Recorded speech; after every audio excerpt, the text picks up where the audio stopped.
Hey everyone, welcome back to Women in Sales Leadership. I'm Amy Evans, and today we are talking about something that probably makes you a little uncomfortable, and that is talking about your wins. Before we dive in, if this episode topic resonates with you today, if you struggle with talking about your wins and you know it, then you probably know somebody who also struggles with talking about their wins. And my request is that you make a gift. Share this episode with a friend. Take a second and shoot it over to them right now, because every single woman needs and deserves to hear this, because I promise you that we all are struggling with this. You are not alone. Okay, here's why this matters. The Harvard Business School and Wharton did this study where they had people complete a test. They took a test in this study and then they rated their own performance. Like, how did they think that they did on this test? So it was men and women, both in the test group. And the men and the women who took the test, they basically performed the same. They got roughly the same exact scores on this test. And in fact, women did slightly better on it. But when the men and the women were asked as part of the study to rate themselves on a scale of 1 to 100, how do they believe they performed on this test? This is what they said. Men rated themselves at a 61 out of 100. Women rated themselves at a 45 out of 100. Remember, they both performed the same, and women actually performed slightly better. Ouch. Okay. So this is a 16% gap for equal performance. And everybody knew in this test, in this study, that their self-rating would be shown to potential employers who would use it as a barometer on whether to decide to hire them and how much to pay them. And even though the people that took this test, the men and the women that took it, they had every incentive to rate themselves accurately, and still women rated themselves 33% lower, even though they had the same results as the guys. Yeah. The researchers found that this gender gap in self-promotion meant that women were significantly less likely to be hired and earn significantly less than equal performing men. Oh my God, we know about this, okay? Your reluctance to talk about your wins is literally costing you money and opportunities. I am going to help you today. We are going to work on that today. So today I'm going to teach you how to change this, how to talk about your wins in a way that feels so authentic, and it actually gets you seen and noticed by the leaders that matter and who can have a positive impact for you in your career. So grab your notes app or your voice memos, jump in. We are going to do this. Here's why this is so hard. This isn't your fault. This is absolutely a product of conditioning. Research shows that women are taught to downplay our accomplishments. You are taught this, and you downplay your own accomplishments. But if you were talking about a friend and how amazing that friend is, oh my goodness, you would have no problem talking about how awesome your friend is, right? Men aren't affected by this modesty challenge that women have had the way that you are. You were praised for being humble, for sharing credit, for making others feel comfortable. And the backlash that you fear about sharing your wins and coming off as a braggart is real. Women get penalized more in performance reviews when they self-promote. And it happens sooner for women than men. That's why you're afraid. Maybe you've experienced it. Maybe you've seen it before, but this visibility gap is really getting in the way for you. In fact, women are even 20% less likely to promote themselves on professional platforms like LinkedIn, ring-a-ding-ding, right? Women getting promoted aren't always the best performers. They're the most visible, honey. You've got to make yourself visible. So if you're staying quiet, you're staying invisible. So you need to feel seen, need to help show your own value, and hiding this from yourself, shrinking this away, it really denies you this. So even if you're afraid of talking about wins, sometimes we get worried that that's going to damage our relationships, that people are going to feel like, oh my gosh, she's so much, you're so much. And the cost to you in that Harvard study that I just talked about is real money, real hiring decisions, real promotions that are lost. And you can literally be leaving money on the table, babe. And I know you don't want to do that. So here's what we're going to do. This is what we're going to do right now. We're going to have a mindset shift. When you share your achievements, you're providing data, just facts, baby, not bragging. So it's like this weather test. If somebody were to ask you right now today, what is the weather? And you say it's 72 degrees and sunny. Are you bragging about the weather? Hell no. You are stating a fact. When you say we closed a $2 million deal, that's stating a fact. No different than stating the weather. And here's the actual difference. When you're bragging, the intention is to talk about yourself in a way where you feel superior. You're trying to make other people feel inferior. And that's gross. Nobody likes that, right? However, sharing facts, providing information that decision makers really need to understand your value is completely different. Here's another reframe that can help you. When you share your wins with others and in front of other women, you give them permission to do the same. It is a gift you are offering. It's this door that others can walk through. It's a contribution. So when you stay small, you're modeling the wrong behavior, which I know none of you want to do. I know you don't want to do because you're a leader. And there are people watching you. There are other women that are watching you. There are other leaders who are watching you. So every time you own your wins, however, you make it easier for the next woman, for your colleagues, for your friends, right? You're not just managing your career. You're changing culture here. This is what we're up to. We don't just manage ourselves and lead ourselves. We're leading others around us. Hey, quick break for a second. If you are a sales leader who is ready for your next step up, and I'm talking about leading other sales leaders, becoming a director, a VP, even a CRO, then this is for you. I'm hosting a free workshop. You can grab your spot at amyevanscoaching.com. This is for sales leaders who are in tech and are wanting to land jobs where you can earn anywhere from $500,000 to $1 million a year. And again, you can grab your spot at amyevanscoaching.com. Okay, back to the show. All right, let's get into how this happens and how you can really do it, right? I'm going to give you this framework. It's so freaking easy. I'm going to give you this simple framework that works in every situation. It's called what, why, and who. What, why, and who. Okay? Simple. What happened? The results. Start with the objective facts, the numbers, and the outcomes. No hedging or saying something like, oh, we got lucky.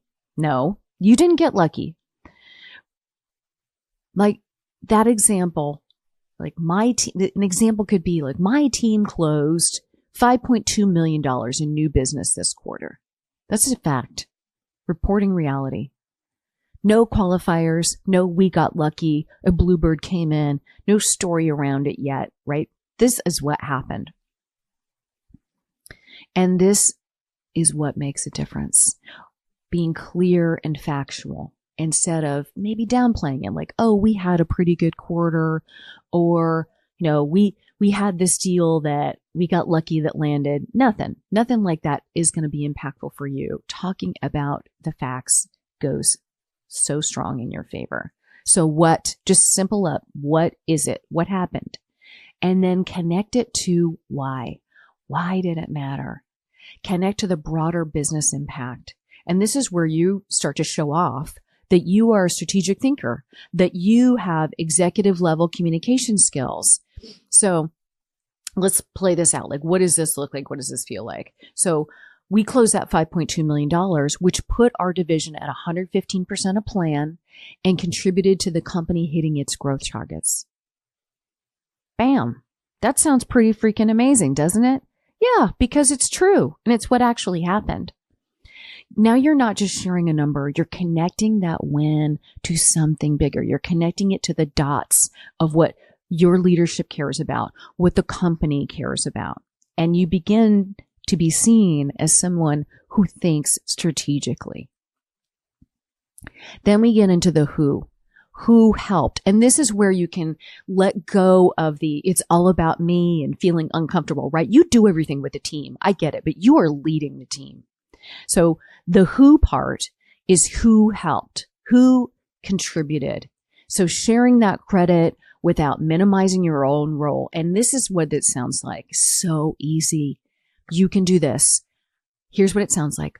I'm really proud of how the team executed.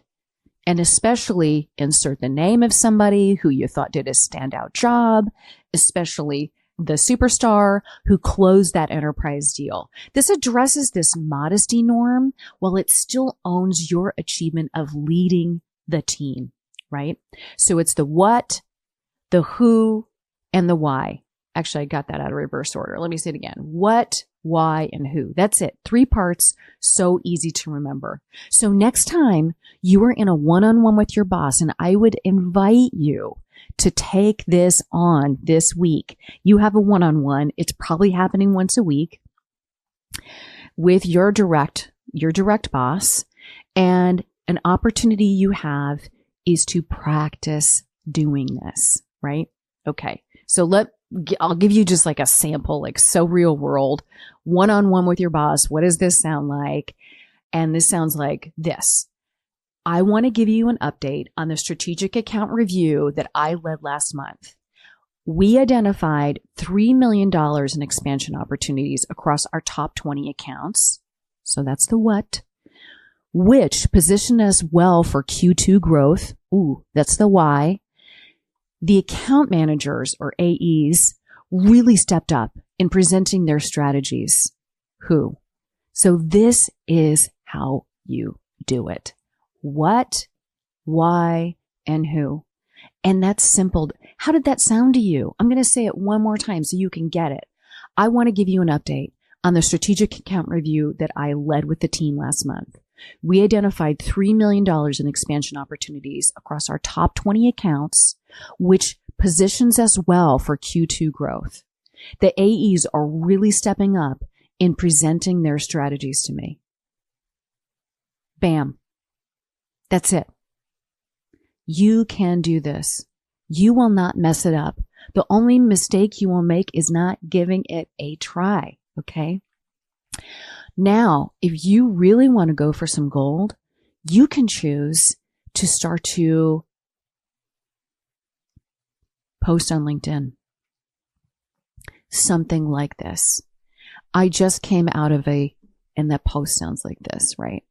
I just came out of a strategic account review with my team last month and it was so powerful. We identified $3 million in expansion opportunities across our top 20 accounts, which positions us well for Q2 growth.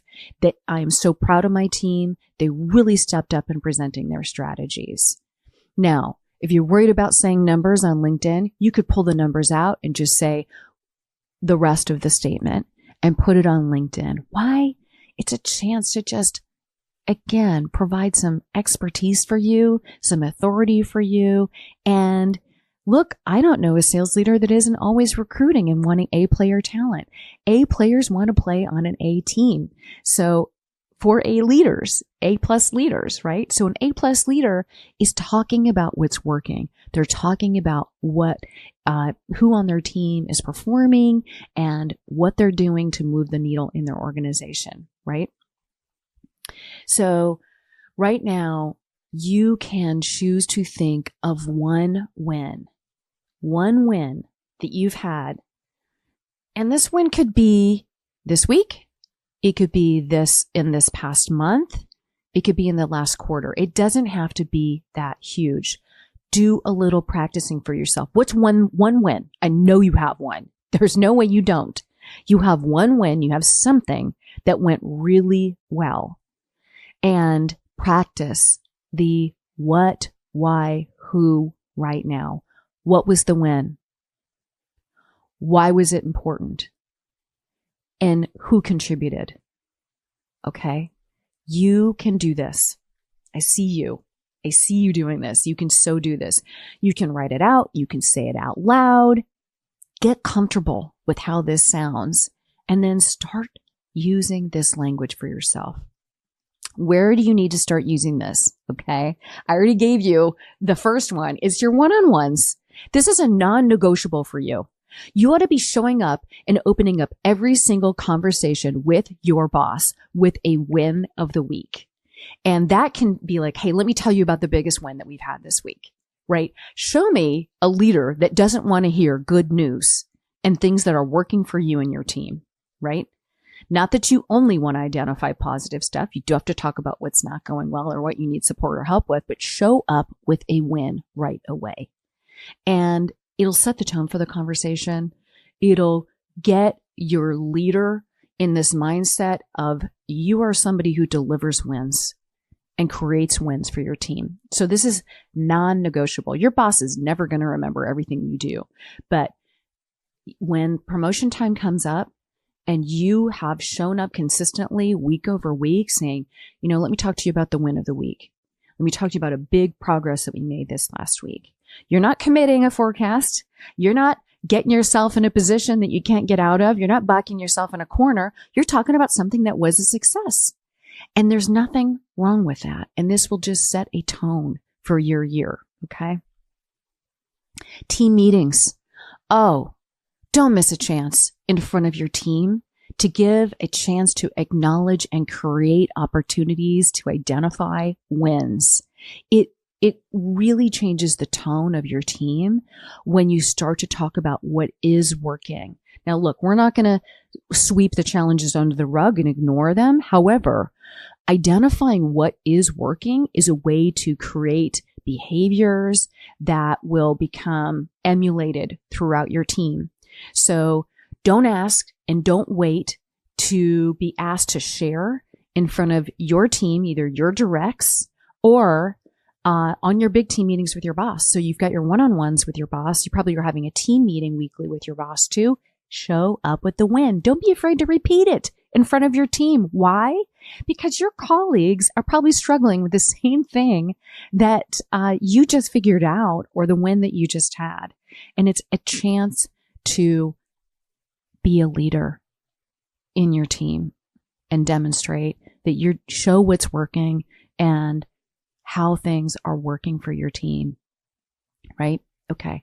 And then, this is the one where you really could expand, your network. You can show up in front of your network in LinkedIn at industry events, in conversations and say, you know what? There's one thing that I'm just so proud of this week or this month or this quarter that my team did. And that we did. What? Why? Who? It's a chance to practice speaking this way. And some of you are getting ready to have a Q1 check-in on your performance review. This is your chance to control the narrative and control the story about your performance. You get to write the review like you are building the case for your promotion because that starts right now. Don't give yourself a 33% deficit against guys who are unafraid to talk about their wins because you can absolutely do this. One thing that I do myself, I keep a wins journal. I write my wins down every single day. I resisted journaling. I didn't want to do it. I used to journal when I was like 10, and then I journaled when I was 20, and then there were like a decade or 15 years in there where I was like, who the hell has a time for journaling, right? What's interesting that I've noticed since I've adapted doing journaling on a regular basis is it takes me 10 minutes. 10 minutes that I would otherwise be screwing around on social media, scrolling around. In 10 minutes, I can identify 3 wins that I had from the day before. I can go through my gratitude that I have for the day, and I can create a plan for 3 wins that I'm going to create the next day. And it just allows for some acknowledgement of what did work in the day. Of course, the gratitude that we all need, and then an opportunity to create a vision and visualize how the next day can go really, really well. This is what makes a difference for settling your mind, settling your heart, and then acknowledging the truth of the amazing work that you are actually doing every single day, right? Handling this fear. So some of you might be still feeling some resistance. You're like, Aim, yeah, this all sounds great. I've heard this before. I still don't like it. What if people don't react well? What if they think I'm too much? What if they find it annoying, right? You can't control anything about what other people think. You can't control what they do. The only person you can control is yourself. And the one thing I know for certain, and this data I just shared, this study with Harvard at the beginning of this conversation is so real. You not talking about it is hurting you. It is costing you. And it's not just costing you on the career front, because that's something you can like measure with dollars and cents. Like you earn a promotion, or you earn a pay increase, or whatever it is that you are trying to go after. It costs your mental health. It costs your confidence. And I am so passionate about this topic because I know so many of you out there are so damn impressive. And we have to fill our cup up with a reminder of how freaking amazing we are. And the one way to do that is to give yourself these facts of the wins that you actually have produced for yourself on a regular basis. And so this is the challenge. You can't control what anybody else thinks. You've got to manage and lead yourself always and every single day. And this is a secret. I'm letting you in on a secret that people who really make progress. Leaders can't advocate for you if they don't know what you've done. They will look at a leaderboard and they'll see your name somewhere on it, and you could be way over 100%. But guess what? Maybe there's 6 people above you who are also over 100%. The only thing that's going to distinguish you from them is how you talk about yourself and how well they know you. And they know your story. They know how you work. They know what you're doing. And the way you do that is to talk about your wins. Every week, do it in a one-on-one. Open up with your wins. When you get on a team meeting with your peers, don't be afraid. Hey, this is what's working for my team. Your other teammates are going to be grateful that you're sharing something that's actually working for you, right? This is not you being arrogant. It's you providing clarity, and that's an absolutely important and critical leadership quality. So the 30-day challenge that I have for you is to start sharing your wins. Do it twice a week if you can, at least once a week. The what, the why, the how, and start to notice how it feels for you. Notice what happens. Probably nothing bad happens and only good things happen. You will start to get more visibility. You're going to start to feel more confident because you're reminding yourself, like, yes, I have done this thing. I am a badass. I am amazing. Look at these things that I do, right? It really helps drive your own confidence and your mental health and well-being, because confidence isn't something that we wait to feel. It isn't action.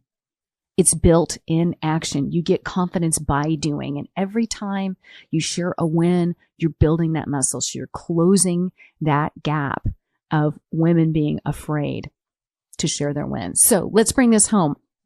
So this research is clear, but you are not going to be one of these statistics, because you just learned how to take control and to begin to share about your wins in a really powerful way. And remember that when you talk about your wins, you're not bragging. You are just telling the truth. You're telling the facts. So we get into the what, the why, the who, It's clean, it's memorable, it's effective. You share your wins regularly, you jot them down, and you practice until it becomes something that just feels natural and normal for you. You have worked too hard to be changing yourself on the wins that you already have. And if you're ready to go deeper into this work, I am opening up a limited number of exclusive career planning sessions that I'm gifting to podcast listeners. One-on-ones where we will get together and map out your specific path to get to what that next level role is for you, and we'll create a 90-day action plan. You want to book that meeting with me at amyevanscoaching.com. And again, share this episode with another woman that you know who has a hard time talking about her wins.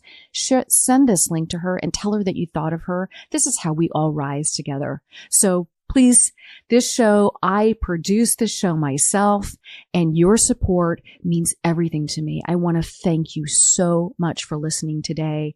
Make sure you're following this show so that every time we drop a new episode, it's right there waiting for you. If you want to leave a rating, oh my goodness, that would be so powerful. And I want to, again, thank you for being here. So go close that gap and make yourself more visible. I'll see you next time on Women in Sales Leadership. Hey there. Thank you so much for joining today. I know you're a super generous person, and a gift that you could give to someone you know, a friend, a colleague that you think would enjoy today's episode would be to send them a text, share a link to this episode with them. I do produce this show myself, and every time you share it, it helps the podcast grow and it supports the work that I do here. Also, if you happen to be a sales leader who is ready to take your next step up into a leader of leaders role, whether it's via promotion or you're ready to go and get that new job at a new company, I'm talking about director roles, VP roles, even CRO roles in B2B tech, where you can earn $500,000 to $1 million or more. The workshop I'm giving is an hour-long workshop. It's totally free. You'll learn the process that I teach my clients on how to effectively position themselves, effectively network, and own their executive presence so they can land the job and get hired and promoted into these big sales leadership roles in B2B tech. If this sounds like you, come grab your spot. It's waiting for you at my website, amyevanscoaching.com, where you can unlock what's next for you.